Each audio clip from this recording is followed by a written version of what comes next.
Welcome to চলো ঘুরে আসি। আপনারা সকলে নিশ্চয়ই ভালো আছেন, আমরাও খুব ভালো আছি। আজ আমরা কলকাতার পাশেই বেলুড় মঠে ঘুরতে যাব। ওখানে ছোট ছোট মন্দির, গঙ্গার ঘাট আর সন্ধ্যা আরতি দেখব। চলুন তাহলে যাই। যদি গাড়ি করে আসেন তাহলে এই মেন রোডের ওপরেই এই গেটের আগেই পার্কিং আছে, ওখানে গাড়ি পার্ক করতে পারেন। অনেক জায়গা আছে।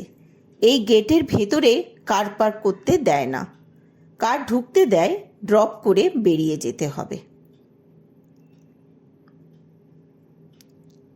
ঢুকে লেফটে সারদা পীঠ দেখলাম।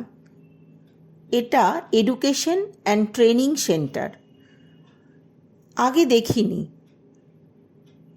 চলুন ঢুকি। বাহ, ক্যাম্পাসটা খুব সুন্দর,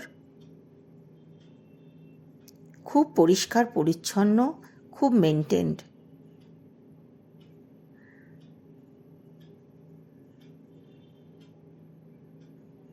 ক্যামেরা অ্যালাউ করলো না ভেতরে। এই সুন্দর রাস্তা দিয়ে যাই, চলুন। আর একটু এগিয়েই দেখলাম রামকৃষ্ণ বিদ্যা মন্দির। এটাই মনে হয় বেলুড় রামকৃষ্ণ মিশন স্কুল, যেখানে খুবই ভালো পড়াশোনা হয়। আজ সানডে, তাই পুরোই ফাঁকা। খুব সুন্দর স্কুলের ক্যাম্পাসটা। বেলুড় মঠ আসার এটাই মেন গেট। এছাড়াও গঙ্গার ঘাটে ফেরি দিয়ে এলে ওদিকেও একটা গেট আছে। টাইমিং এখানে 6:30 to 11:30 সকালে আর 4 to 8:30 সন্ধে। টাইম বুঝে আসবেন। তবে সন্ধেবেলায় আসার একটা অন্য অনুভূতি আছে। ভেতরে কিছু গাড়ি রাখা আছে, তবে এগুলো অফিসিয়াল কার মনে হচ্ছে। প্রাইভেট গাড়ির প্রবেশ নিষেধ। ভালোই করেছে, না হলে এত সুন্দর মেনটেন হতো না। ও লেফটে একটা বিল্ডিং দেখছি। আচ্ছা, এটা কনভেনশন সেন্টার। এখানে মঠের কোনো internal meeting or seminar or কিছু অফিসিয়াল কাজ হয় মনে হচ্ছে। ডান দিকে মঠের হেডকোয়ার্টার।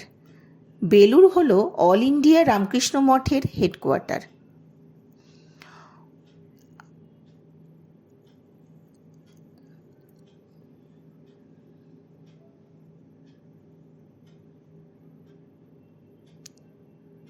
সবাই খুব সুন্দরভাবে হেঁটে চলেছে।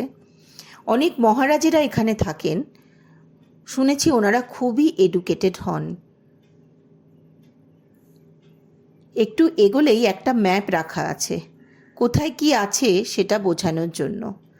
তার পাশেই আছে একটা মিউজিয়াম।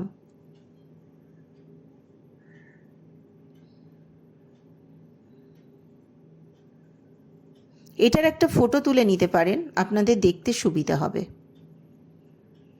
মঠের মন্দিরটা যতবার দেখি ততবার যেন মন ভরে যায়। খুব সুন্দর ফুলের গাছ। ভিড় অনেক আছে, তাও অত কোলাহল মনে হবে না, ভালো লাগবে। চারপাশটা একটু ঘুরে দেখাই আপনাদের। পরিবেশটা এত সুন্দর।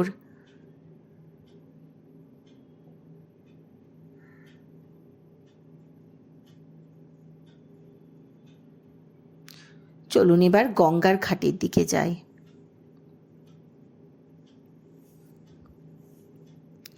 অনেক বছর আগে একবার এসেছিলাম, তখন এদিকে কাজ হচ্ছিল বলে যাওয়ার পারমিশন ছিল না।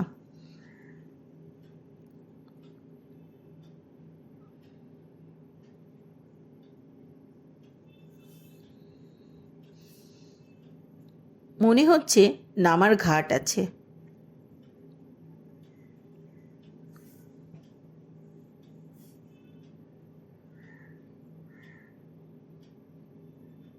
চারপাশে ছোট ছোট মন্দিরগুলো দেখুন, ঘাটের ধার দিয়ে দিয়েই আছে।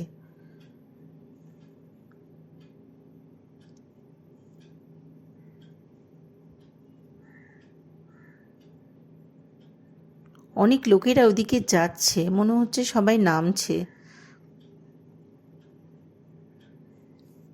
হ্যাঁ, তাই তো, ঘাট করা আছে, তাহলে তো নামতেই হয়। এখানে সিঁড়িতে অনেক লোক বসে আছে, আর কিছু কিছু মানুষ জলে হাত দিচ্ছে পবিত্র গঙ্গাকে স্পর্শ করার জন্য। তাতে মেয়েই বা বাদ যায় কেন, সেও নামছে।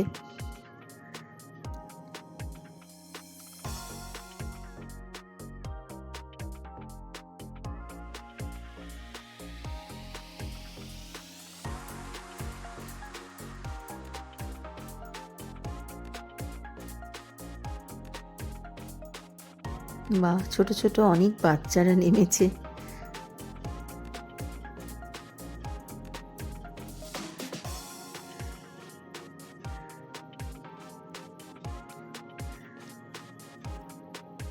ওই দূরের দিকে বালির ব্রিজ আছে, ওই সাইডে দক্ষিণেশ্বর। লঞ্চে করে গেলে যাওয়া যাবে।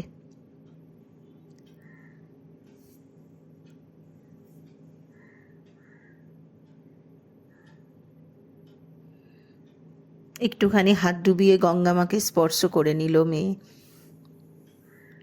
চলুন ওপরে যাই, অনেক কিছু আরও দেখার আছে। এদিকটাই যাই আগে। ও বাবা, এখানে দেখি কাঠবিড়ালিগুলো মহানন্দে খেয়ে যাচ্ছে, বেশ ভালো লাগছে। কিন্তু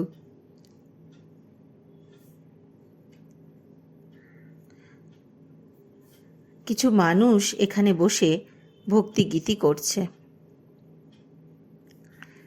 এখানে একটা ছোট্ট মন্দির আছে।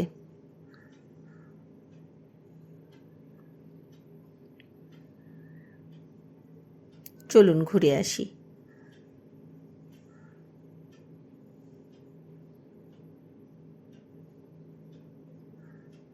বা, মন্দিরটা খুব সুন্দর।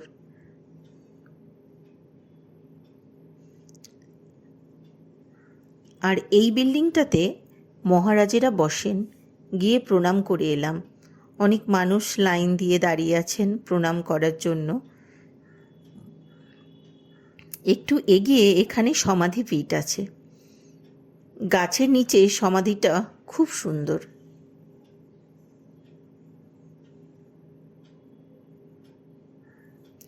গঙ্গার ঘাটের পাশে পড়ন্ত বিকেলে অনেকে বসে আছেন।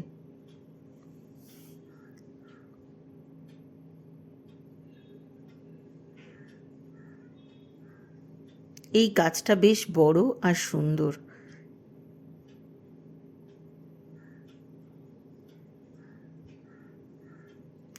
চলুন এবার যাই স্বামী বিবেকানন্দের বাড়ির দিকে। মঠের পাশ দিয়ে দিয়ে হাঁটতে খুব ভালো লাগছিল। ওপরে ক্যামেরা নিয়ে যেতে দেয় না।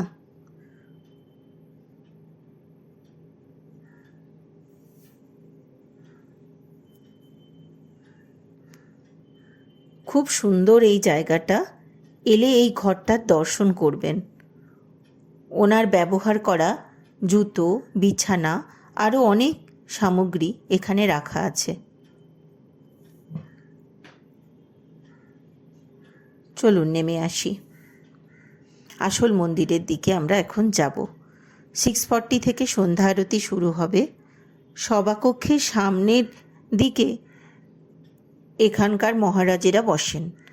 তারপর ছেলেরা, তারপরে রোতে মেয়েরা, এইভাবে ভাগ করা আছে। অনেক আগে থেকে যদি বসে থাকেন তাহলে জায়গা পাবে, না হলে চিন্তা নেই। বাইরের জায়গাতেও একটা মেয়েদের জন্য আর একদিকে ছেলেদের জন্য জায়গা রাখা আছে। এছাড়া আপনি মন্দির যেখানে খুশি বসে আরতি শুনতে পারবেন। আরতি শুনে মনটা খুব ভরে গেল। বেরোবো এবার।